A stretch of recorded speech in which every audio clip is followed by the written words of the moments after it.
안녕하십니까. 소중한 나 무한 행복 소나무 시간입니다. 만나서 반갑습니다. 얼마 전에 우리 소중한 나 무한 행복 소나무의 아주 광팬이신 애청자인 어느 거사님께서 저에게 직접 해주신 그런 체험담입니다. 이 거사님께서 지금 나이가 이제 한 40대인 것 같아요. 40대. 뭐 많아야 아직 50이 안 되셨던 것 같은데, 이 거사님이 이제 원래는 어려서부터 불교에 관심이 없었대요. 젊어서부터 그다지 젊은 시절에는 관심이 없었는데, 이제 사회생활하면서 점점 나이가 들면서 알게 모르게 이렇게 또 점점 내가 좀 마음 공부를 해야 되겠다, 내가 요 마음 수행을 좀 해야 되겠다라는 그런 생각이 들면서 사회생활하고 이런저런 일을 겪으면서 자연스럽게 이렇게 불교 공부를 시작하게 되었다고 합니다. 그래서 이제 아주 작은 사업을 운영하고 계신다고 하는데, 이 거사님이 처음에는 감사기도를 많이 올렸대요. 감사기도. 그래서 항상 마음으로 감사합니다, 감사합니다, 감사합니다 하는 그런 감사기도를 많이 올렸고, 또 실제로 그런 감사의 기도를 자꾸 올리면서 점점 정말 마음에서 이 세상에 대한, 그리고 이 존재에 대한, 그리고 자기 자신과 자기 주변에 있는 사람들에 대한 정말 그런 고맙고 감사한 마음이 막 자꾸 우러나오더래요. 그래서 실제로 우리 수많은 그런 명상법 중에서도 감사 명상이라는 게 있어요. 명상할 때 그런 감사한 그런 어떤 에너지, 감사함의 마음을 일으키는 명상법이 있는데, 그게 상당히 효과가 좋아요. 근데 이 거사님이 처음에는 이제 감사합니다, 감사합니다라는 그런 감사의 기도를 많이 올렸고, 실제로 효과도 보고 실제로 마음도 많이 편안해졌대요. 그러다가 이제 우연찮게 우리 소중한 나 무한행복 소나무를 보고 나서 본격적으로 이제 연불기도를 시작하게 되었다고 합니다. 그때부터 이제 소나무를 보고 난 뒤부터 나무 아미타불 관세음보살, 나무 아미타불 관세음보살, 나무 아미타불 관세음보살, 매일매일 틈틈이 꾸준히 그렇게 나무 아미타불 관세음보살 매일매일 연불기도를 올렸다고 합니다. 그렇게 이제 몇 개월 동안 꾸준하게 이렇게 연불기도를 올렸는데, 연불 수행을 했는데, 이 거사님 말씀이 감사기도, 그러니까 연불을 하기 전에 감사기도를 오랫동안 했는데, 감사기도를 하면서 감사합니다, 감사합니다, 감사기도를 하면서 굉장히 큰 효과를 봤지만 감사기도와 이 연불수행을 비교해 보면, 이제 두 개 다 해보셨으니까 감사기도와 연불기도를 비교해 보면 연불수행이 훨씬 더 큰 효과가 있었던 것 같다라는 말씀을 하시더라고요. 그러면서 마음도 너무 편안해졌고 주변의 일들도 많이 편안해진 걸 느끼게 되었고, 그리고 한 가지 확실한 효과 중에 하나가 인상이 변했대요. 얼굴의 인상이 싹 변했답니다. 연불기도를 시작하고 나서. 그래서 연불수행을 꾸준히 몇 개월 동안 점점 하면서 주변의 사람들이 너 인상이 변했다, 얼굴이 엄청 좋아졌다, 너 얼굴이 많이 맑아진 것 같아 라는 이야기를 수도 없이 많이 들었다고 합니다.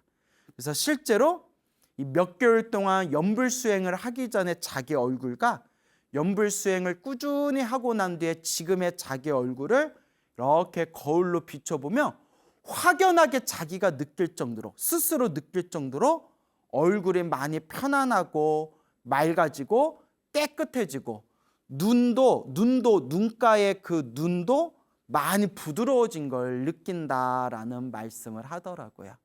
그래서 제가 그 얘기를 듣고 맞습니다, 맞습니다. 실제로 저도 주변에서 많이 체험을 했지만 기도를 많이 하시는 분들이 확실히 얼굴의 관상이 변합니다. 점점 얼굴이 맑고 깨끗해지고 얼굴에 정말 관상이 변하게 된다. 저도 우리 기도 많이 하신 그런 불자님들한테 이제 그런 자신의 얼굴이 점점 맑고 깨끗하게 변해가는 걸 실제로 느낀다. 주변에서 다들 얼굴이 많이 부드러워졌다. 얼굴이 편안해졌다라는 말을 많이 듣는다. 기도하면서부터 정말 얼굴이 많이 편안해지고 부드러워졌다라고 말씀하시는 그런 불자님들 이야기를 제가 자주자주 들은 바가 있습니다. 그래서 요 거사님께서 이제 꾸준하게 연불 수행을 하면서 그렇게 이제 인상도 많이 변하게 됐고, 그 여러분 인상이 변했다, 관상이 변했다는 것은 내 업의 에너지가 점점 변하고 있다는 거예요. 그래서 관상, 인상이 점점 좋아지고 있다. 얼굴의 인상이 점점 좋아진다는 것은 관상이 점점 좋아진다는 뜻이고, 관상이 좋아지고 있다는 것은 점점 내 업의 에너지가 점점 좋은 쪽으로 바뀌어 나가고 있다라는 그런 의미가 되겠습니다. 그래서 여러분, 뭐 나 관상 바꾸려고, 나 좋은 관상으로 바꿔야지 해가지고 막 억지로 막 얼굴 고치고 뜯어 고치고 할 필요가 없습니다. 마음을 잘 못 쓰는 사람들은 당장 얼굴을 바꾸고 고쳐도 시간이 지나면 고친 얼굴도 또 점점 안 좋게 변한다고 합니다. 정말 중요한 것은 내 마음을 편안하고 내 마음을 잘 닦고 그리고 내 마음을 잘 공부해 나아간다면 여러분들도 주변 사람들한테 너 인상이 많이 변했다, 너 관상이 많이 변했다, 더 좋아진 것 같아 라는 말을 들을 수가 있을 겁니다. 그래서 그 거사님이 이제 꾸준하게 연불하면서 그래서 우리 소나무에서 항상 이야기해 드리는 대로 늘 복과 선업을 지으려고 노력하신다고 합니다. 그래서 당신도 개인적으로 사업을 하기 때문에 사업하면서 좀 빚이 많지만 빚이 있는 그런 상황 속에서도 내 형편껏, 자기 형편껏 이렇게 주변에 이웃들에게 널리 베풀고 보시하고 또 여러 시설에 가서 봉사활동도 하고, 그렇게 보시와 그런 봉사활동을 통해서 복과 선업과 공덕을 닦으려고 그렇게 노력하고 계신다고 합니다. 근데 그런 자기가 좀 힘든 상황에서, 빚이 있는 상황에서도 그래도 복을 짓고자 하는 마음으로, 공덕을 닦고자 하는 마음으로 주변에 보시하고 그렇게 시설 같은 데 가서 불우한 이웃들을 위해서 그렇게 봉사활동을 꾸준히 하다 보니까 너무 마음이 편안하고 정말 마음이 행복하다라는 느낌이 그렇게 내면에서 막 우러나오는 그런 솟구치는, 기쁨이 솟구치는 그런 아주 그런 좋은 긍정적인 감정이 든다고 합니다. 근데 이 거사님이 참 대단하신 게 뭐냐면 매일매일 연불하고 또 이제 주변에 보시하고 또 공덕을 지어 나가면서 한 번도 자기 자신을 위해서 저 잘되게 해주세요 라는 그런 축원은 하지 않는답니다. 정말 대단한 거죠. 우리 사실 절에 다니시는 수많은 불자님들이 계시지만 절에 다니는 대부분의 불자님들은 나 잘되게 해주세요, 우리 가족 잘되게 해주세요, 나 잘되고 우리 가족 잘되고 내가 일이 술술 풀리게 해주세요, 나와 우리 가족 행복하게 해주세요, 이렇게 나의 것이라는 좀 집착이 강하지 않습니까? 근데 그 거사님께서는 꾸준히 그렇게 연불하고 그렇게 복을 짓고 그렇게 공덕을 닦아 나아가면서도 나 잘 되게 해주세요, 저 잘 되게 해주세요 라는 축원은 올리지를 않는답니다. 그러면 어떻게 하느냐, 제가 듣고 깜짝 놀랐거든요. 아니 어떻게 그 일반 머리 기른 제가 불자가 어떻게 이런 거룩한 마음을 낼 수 있을까 깜짝 놀랐는데, 그 거사님은 연불하고 복을 지을 때마다 항상 마음으로 발언하기를, 제가 연불을 한 공덕이 있거나 제가 지금 복을 지은 공덕이 있다면 이 모든 공덕을 하나도 남김없이 모든 중생들에게 다 회양하겠습니다. 이 공덕으로 모든 중생이 괴로움에서 벗어나고 모든 중생이 행복하게 해주십시오. 이렇게 이제 항상 축원을 올리고 발언을 한다고 합니다. 제가 깜짝 놀라면서 아유, 거사님은 전생에도 수행자였을 거다. 그렇지 않고선 이번 생에 그런 거룩한 마음을 내기가 쉬운 일이 아니다. 내가 지은 공덕을 하나도 남김없이 일체 모든 중생들을 위해서 다 내가 회양하겠다, 베풀겠다라는 마음을 일으킨 것 자체가 정말 대단하다, 대단하시다라고 그렇게 제가 덕담을 해드렸습니다. 그런데 이제 이 거사님이 한 번도 자기 자신을 위해서는 그렇게 축원을 올리지는 않았지만 딱 한 번 정말 간절하게 염불하면서 자기 자신을 위해서 부처님께, 관세음보살님께 저 좀 살려주십시오, 저 좀 도와주십시오 라고 그렇게 이제 불보살님을 향해서 간절하게 기도한 적이 있었다고 합니다.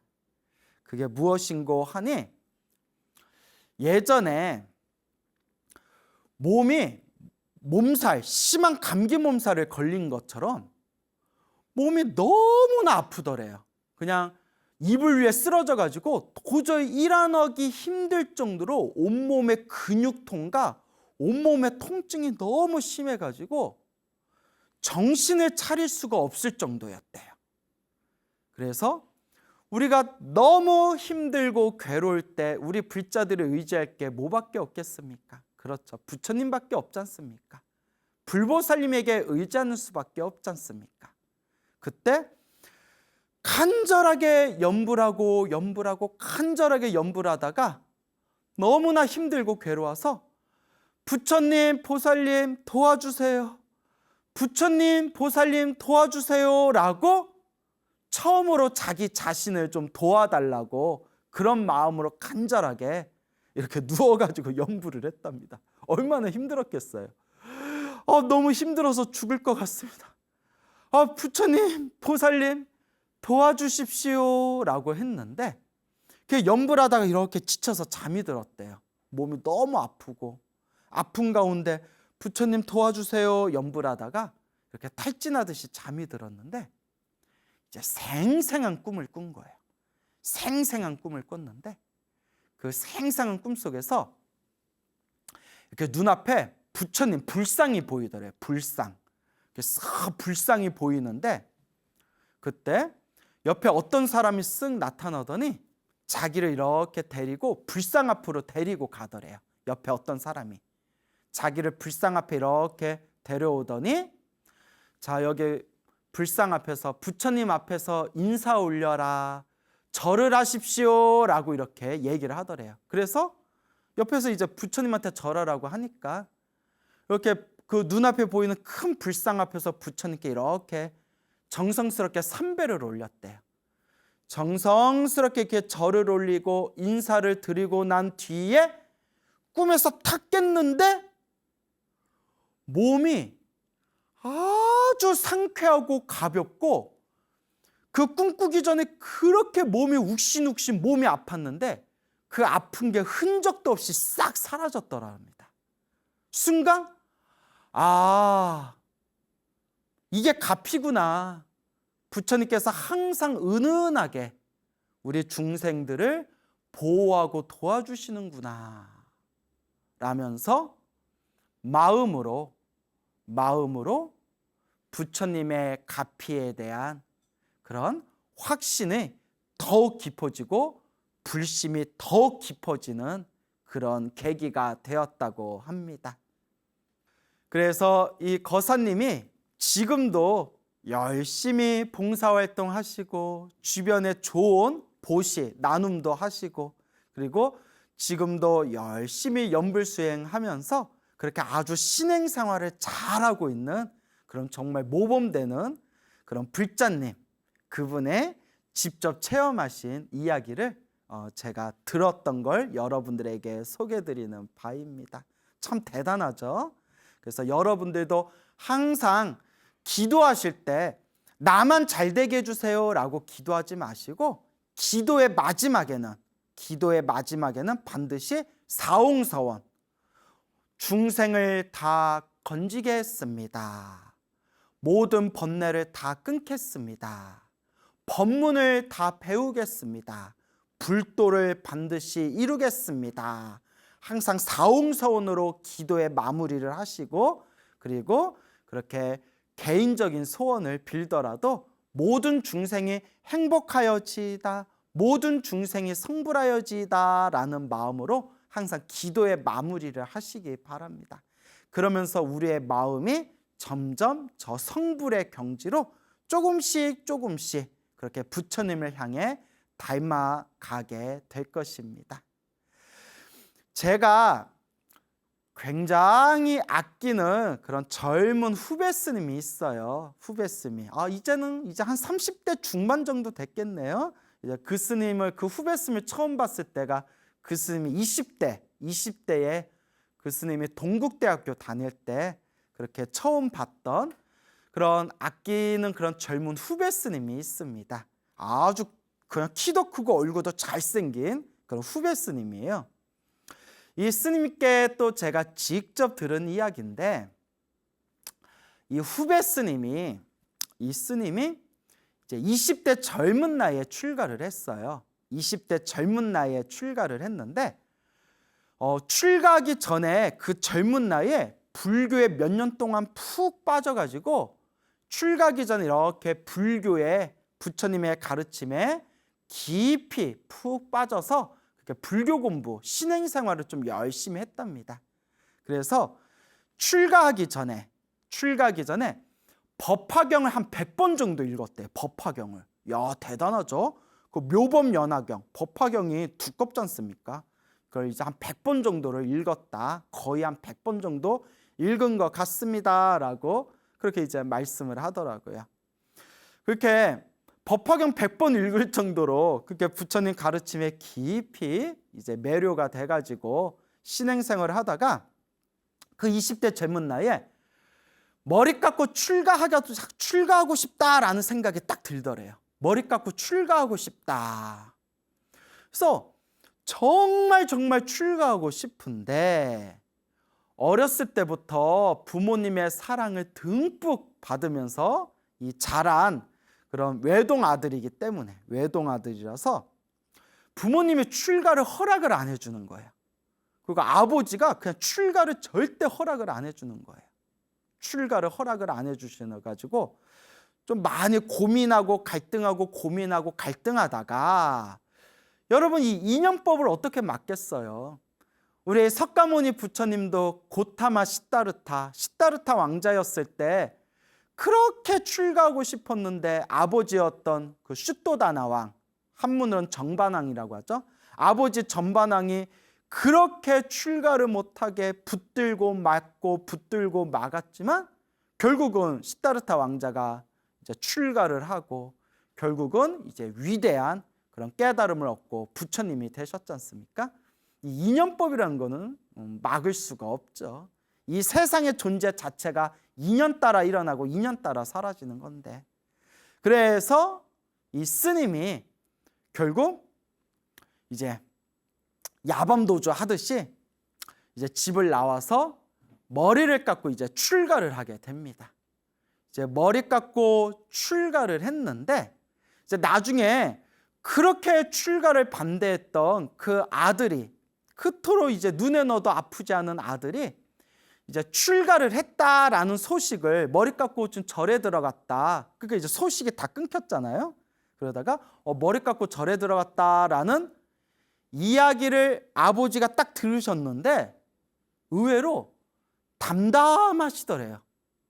뭐 화를 내고 엄청 막 난리치실 줄 알았는데 나중에 들은 얘기가 그냥 담담하게 그냥 그렇게 머리 깎고 출가했구나. 결국 출가했구나. 이렇게 담담하게 받아들이시더래요. 희한하다. 아버지가 마음을 비우셨나? 아버지가 마음을 비우셨나? 그런데 나중에 이제 아버지께 직접 들은 이야기가 또 기가 막혀요.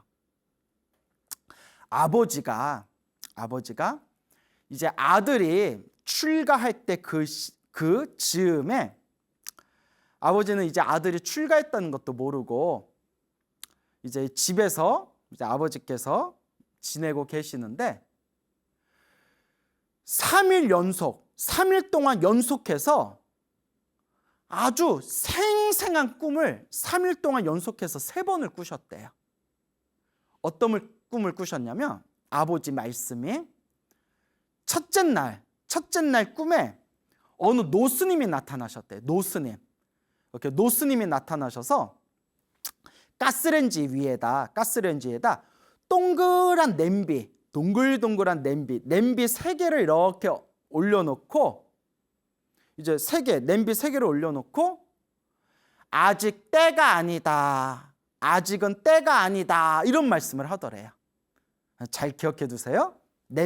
동그란 냄비 3개를 올려놓고 아직은 때가 아니다 하고 노스님이 이야기하시더래요. 그래서 잠에서 이렇게 깼대요. 그거 너무 생생해서 이거 좀 뭔 꿈이야? 이게 무슨 꿈인가?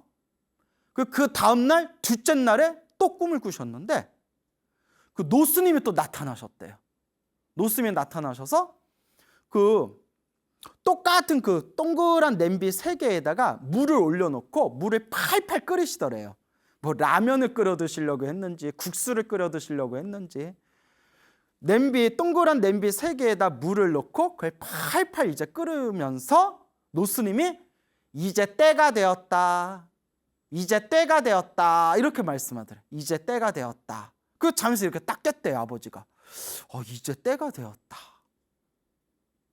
무슨 때가 됐지? 때밀 때가 됐다는 건가? 목욕탕 가라는 뜻인가? 이건 제가 농담을 한 말이에요. 무슨 뜻이지? 그리고 세 번째 3일째 되는 날 이제 마지막 세 번째 꿈을 꿨는데 아주 생생하게 꿈속에서 그 아들이 그러니까 그 출가한 이제 제 후배 스님 아들이 소 있죠. 큰 소를 타고 아들이 큰 소를 타고 담벼락을 와르르르르 무너뜨리면서 소를 타고 담벼락을 무너뜨리면서 밖으로 확 나가더래요. 담벼락을 무너뜨리면서 소를 타고 밖으로 나가는데 순간 하늘 위에 있는 수많은 하늘의 신들과 지상에 있는 수많은 사람들이 막 박수를 치면서 뭐 환호성을 지르면서 막 기뻐하고 덩실덩실 춤을 추더래요. 사방에서 하늘에 있는 신들과 땅에 있는 사람들이 막 박수치고 막 기쁨의 고함을 지르고 덩실덩실 춤을 추고 그러면서 아들은 소를 타고 담벼락을 무너뜨리면서 그냥 마치 무수의 뿔이 혼자서 가는 것처럼 막 길을 가더래요. 잠에서 딱 깼대요. 이게 무슨 꿈인가? 이 3일 동안 무슨 꿈인가? 하다가 우연히 뭘 보셨냐면 여러분 우리 이제 여기 우리 PD님이 영상에 이렇게 사진 하나 올려주실 거예요. 우리 대한불교 조계종을 상징하는 마크가 있어요. 그 마크를 우리는 불법승 삼보를 상징한다 해서 삼보륜 마크라고 불리는 대한불교 조계종을 상징하는 마크가 있거든요. 여기 사진 보이시죠? 동그라미 안에 동그란 점 3개가 찍혀 있는 거예요. 그게 불법승 삼보를 뜻하거든요. 순간 아버지가 깜짝 놀라면서, 여러분들 눈치채셨죠? 꿈에서 노스님이 나타나셔서 동그란 냄비 3개를 올려놨다고 했잖아요. 그 동그란 그 냄비 3개를 올려놓은 위치하고 똑같이 생겼더래요. 대한불교 조계종 삼보 마크하고 똑같은 그 모습, 그 위치대로 꿈에서 노스님이 나타나셔가지고 그 동그란 냄비를 올려놓고 아직은 때가 아니다, 첫째 날 말씀하시고, 둘째 날은 물을 팔팔 끓이면서 이제 때가 되었다. 그리고 세 번째 날은 아들이 소를 타고, 불교에서 소가 상징하는 게 뭐예요? 불교에서는 소를 깨달음에 상징하거든요. 소를 타고 담벼락을 무너뜨리면서 저 막 길을 척척 저 먼 길을 떠나니 하늘 위 하늘 아래 모든 하늘의 신들과 사람들이 막 박수를 치고 기뻐하면서 덩실덩실 이제 춤을 추는 그런 꿈을 꿨잖아요. 그 순간 아버지가 출가했구나, 머리 깎고 출가했구나라는 걸 그때 아버지가 꿈을 통해서 딱 그 느낌을 받으셨대요. 그리고 아버지가 이미 꿈에서 그걸 이제 느끼셨으니까 마음을 이렇게 비워놓고, 이제 담담히 이제 마음을 비워놓고 아들이 이제 출가했다라는 이야기를 나중에 들으신 뒤에도 이미 마음으로 짐작을 했기 때문에 그냥 그러려니 이렇게 이제 담담하게 이제 마음을 그렇게 이제 비우시고 받아들이셨다고 해요. 근데 그렇게 이제 아들이 출가하는 걸 반대하셨지만 지금은 그 누구보다도 독실한 불자로서 이제 출가한 스님이 된 아들을 아주 자랑스러워 하신대요. 예, 참 훈훈한 결말이죠. 자, 그래서 이 후배 스님이 오래전에 이제 행자 시절에 경험했던 일이래요. 행자 시절에 어디 방에서 잠을 잔 적이 있었는데, 어디 절에 어디 그런 작은 방에서, 사찰의 작은 방에서 이렇게 잠을 잤는데 무언가 한밤중에 그냥 시커먼 꿈틀꿈틀거리는 어떤 뭔가 큰 덩어리가 가슴을 꽉 누르면서 온몸이 완전히 가위에 눌려버렸대요. 이 스님이 완전히 가위에 딱 눌러버렸대요. 그러니까 정신은 번쩍 떴는데 몸을 막 움직일 수가 없는 거예요. 여러분 가위 눌려본 적 있으신가요? 정말 정신은 깨었는데 몸을 막 움직이지 못하는 거예요. 그 공포심이 대단하죠. 정말 눈에 보이지 않지만 정말 살아있는 무언가, 어떤 덩어리가 막 온몸을 막 그냥 가슴을 막 내려누르고 있더래요. 도저히 막 몸을 움직일 수가 없을 때 마음속으로 관세음보살 연부를 하니까 이렇게 손을 좀 움직일 수가 있더래요. 손을. 그래서 관세음보살 연부를 하면서 손을 이렇게 모았대요. 누운 상태예요. 누운 상태에서 가위에 딱 눌려가지고 손을 천천히 양손을 모아서 누운 상태에서 가슴 앞에서 딱 합장을 했대요. 누운 상태에서 가슴 앞에서 딱 합장을 했는데 양손을 모아서 합장하는 데까지 그냥 체감상 몸으로 느낀 시간이 한 10분은 걸린 것 같더래요. 10분 동안 그 젖먹던 그 힘까지 다 쏟아부으면서 가슴 앞에서 이렇게 합장을 한 거예요. 그러니까 오라지게 그냥 가위에 심하게 이제 눌러버린 거죠. 가슴 앞에서 딱 합장을 하면서 관세음보살 살려주세요 관세음보살님 하는 순간 뻥 하면서 가슴이 뻥 하고 시원해지면서 그 시커먼 덩어리가 몸에서 완전히 뻥 하고 튕겨져 나가는 걸 느끼면서 몸과 마음이 확 편안해지더래요. 그러면서 눈앞에 환한 광명이 펼쳐지면서 그 빛 속에서 관세음보살님이 다 나타나셔서 자기를 이렇게 바라보시더랍니다. 그러면서 관세음보살님, 그런 체험을 생생하게 하면서 이 후배 스님도 원래 불심이 깊었지만 훨씬 더 불심이 깊어지고 정말 연불 공덕이 있구나, 정말 기도 가피가 있구나, 불보살님 가피가 정말 있구나 라는 걸 정말 뼛속까지 확실하게 체험을 했다고 합니다. 그러면서 지금도 아주 성실하게 열심히 그렇게 연불하고 그렇게 경전을 독송하면서 지금도 아주 수행 생활을 잘하고 있는 그런 잘생긴 후배 스님이 하나 있습니다. 예, 그 스님께 제가 직접 들은 이야기입니다. 참 이런 이야기 들으면 이제 뭐 스님인 저조차도 참 이렇게 환희심이 나요. 그 눈앞에 펼쳐진 관세음보살님이 환한 광명 속에서 관세음보살님이 나타나셨을 때 그게 정말 관세음보살님이 나타난 걸 수도 있고 아니면 그냥 내 마음이 만든 환상일 수도 있지만 중요한 거는 힘들고 괴롭고 그 고난에 빠졌을 때 간절하게 관세음보살을 연불하면 반드시 관세음보살님이 그 사람을 구해 주시리라 라는 그런 법화경 관세음보살 보문품에 나오는 이런 부처님의 말씀, 이 관세음보살님의 가피가 분명히 존재하는구나 라는 것을 우리가 수많은 불제자들의 그런 가피 체험담을 통해서 우리가 이 마음의 중심을 세울 수가 있는 겁니다.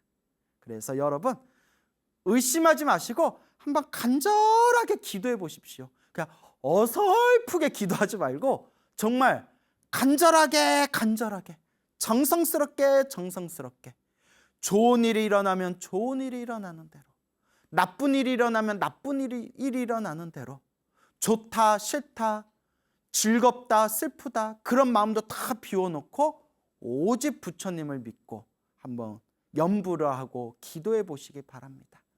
불보살님 가피가 분명히 우리와 함께 할 겁니다.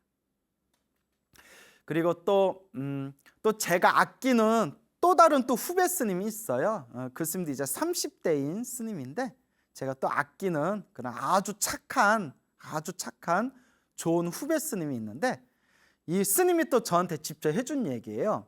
아주 착해요. 참 제가 좋아하는 스님인데 이 후배 스님이 이제 출가한 지 한 10년 됐나? 머리 깎고 출가한 지 한 10년 됐는데 나름 밖에서 명문대에 다닌 그런 인재예요. 이제 머리도 똑똑하고 그리고 착하고.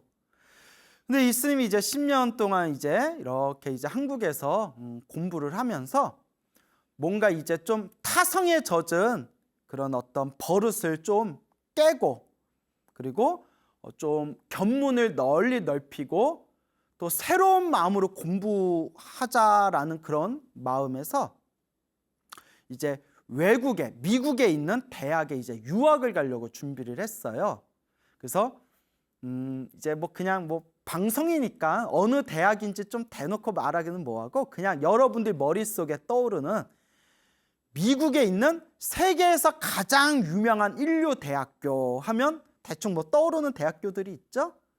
예, 세계에서도 가장 유명하고 손꼽히는 미국에 있는 인류 대학교에 아마 종교학 쪽으로 가겠죠. 종교학을 이제 공부하고 불교를 좀 더 깊이 이제 세계 불교 속에서 견문을 넓히고자 그런 새로운 마음으로 목표를 세우고 그 미국에 있는 대학교에다가 이제 뭐 대학교에 입학하려고 준비를 이렇게 많이 했는데 그 최종 결과에 불합격을 했대요. 뭐 일단 뭐 불합격을 했다라고 이제 자기는 그렇게 이제 알고 있었는데 불합격하니까 뭐 기분이야 좋지 않겠죠. 그래도 기대를 많이 했는데 준비도 많이 했는데 그래서 불합격인가 보다 합격을 못했구나 어떡하지 다른 데라도 알아볼까 그래서 그냥 마음을 이렇게 비우고 이렇게 이제 연불을 열심히 했대요. 연불을 그분들 이제 저거 대화 나누면서 스님 저도 이제부터 연불 수행을 좀 열심히 해보겠습니다 라고 했던 그런 후배 스님인데 연불을 계속 이제 마음을 비우고 연불을 하고 열심히 이렇게 연불을 했는데 그냥 뭐 합격했다 불합격했다 그때 마음으로 다 비웠대요. 그냥 떨어졌다 생각하고 그렇게 이제 연부를 했는데 며칠 후에 생생한 꿈을 꿨대요. 처음 꾸는 꿈이었는데 평소에 존경하던 저 베트남 출신 그리고 프랑스의 플럼빌리지에 그런 거기서 활동하신 세계적인 큰 고승이었던 틴나탄 스님, 얼마 전에 세상을 떠나셨죠? 평소에 존경하던 틴나탄 스님이 꿈에서 딱 나타나셨대요. 틴나탄 스님이 틱 하고 나타나셨대요.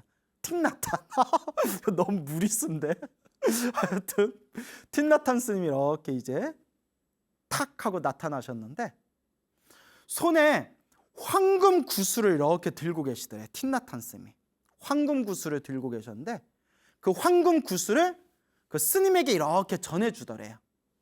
그래서 이렇게 줘가지고 틴나탄 스님이 이제 황금 구슬을 주시는 걸 요 스님이 두 손으로 받아서 그 황금 구슬을 꿀꺽 삼켜 먹었대요. 꿀꺽 삼켰대요. 황금 구슬을 꿀꺽 삼키면서 꿈에서 탁 깼대요. 야, 딱 황금 구슬, 큰 스님이, 세계적인 큰 스님이 나타나셔서 황금 구슬을 줬는데 그걸 꿀꺽 삼키는 꿈을 꿨으니 보통 꿈이 아니잖아요. 딱 들어도. 어떻게 해야 돼 이거 로또 사야 되나? 그런데 그 꿈을 꾸고 나서 그 다음 날 전화가 왔대요. 받아보니까 그 입학 신청을 했던 그 미국의 대학교에서 최종 결과 합격했으니까 입학할 준비를 하십시오라는 그런 최종 합격 그 소식을 딱 이제 연락이 온 거예요. 스님이 깜짝 놀래가지고 아니 자기 떨어진 걸로 알고 있는데 하여튼 붙은 거예요. 뭐 그 중간의 과정은 잘 모르겠는데 스님조차 그냥 불합격이다 생각하고 마음을 그냥 비우고 연부하고 있었는데 그 틴나타 스님이 나타나셔서 황금 구슬을 주신 그걸 이제 받아서 입에 꿀꺽 삼키는 그 꿈이 내가 그토록 원하던 바가 성취되려는 그런 예지몽이었나 보다. 그래서 그 스님이 너무나 신기해하면서 저한테 그 얘기를 들려주더라고요. 그래서 제가 뭐라고 했냐면 스님이 너무 착하고 스님이 공부도 열심히 하니까 부처님께서 그래 그렇게 넓은 세계로 가서 견문을 널리 넓히고 공부 열심히 해라 라는 뜻으로 부처님이 가피를 내려주셨나 보다 라고 이렇게 이제 덕담을 해줬죠. 그래서 제가 다 기분이 좋더라고요. 이제 우리 후배쌤이 잘 풀리니까. 자, 이와 같이 오늘 여러분들에게 제가 직접 들었던 우리 거사님과 또 후배스님들의 그런 어떤 가피 체험담 이야기를 들려드렸습니다. 여러분들 재밌으라고 여러분들 기도 열심히 하시고 선업을 많이 지으시라는 뜻에서 이렇게 재미난 이야기를 들려드린 거고 꼭 명심할 게 있습니다. 제가 늘 말씀드리죠. 오로지 부처님을 의지하면서 염불하고 기도하고 수행할 때 꿈에 집착하지는 말아라. 다 이거 그냥 재미로 드리는 여러분들 재밌으라고 염불 열심히 하라는 뜻에서 그렇게 들려드린 이야기니까 너무 꿈에 집착하지는 마십시오라는 걸 꼭 당부드리고 싶습니다. 오직 부처님을 믿고 염불하면서 공덕을 닦으면 좋은 꿈을 꾸든 말든 나쁜 꿈을 꾸든 말든 항상 불보살님의 가피가 우리와 함께할 것입니다. 여러분 행복해지고 싶습니까? 행복한 삶을 창조하고 싶습니까? 복을 지으십시오. 선업을 지으십시오. 공덕을 쌓으십시오. 복과 선업과 공덕의 힘이 여러분들을 진정한 행복의 길로 이끌어 줄 것입니다. 여러분 성불하십시오.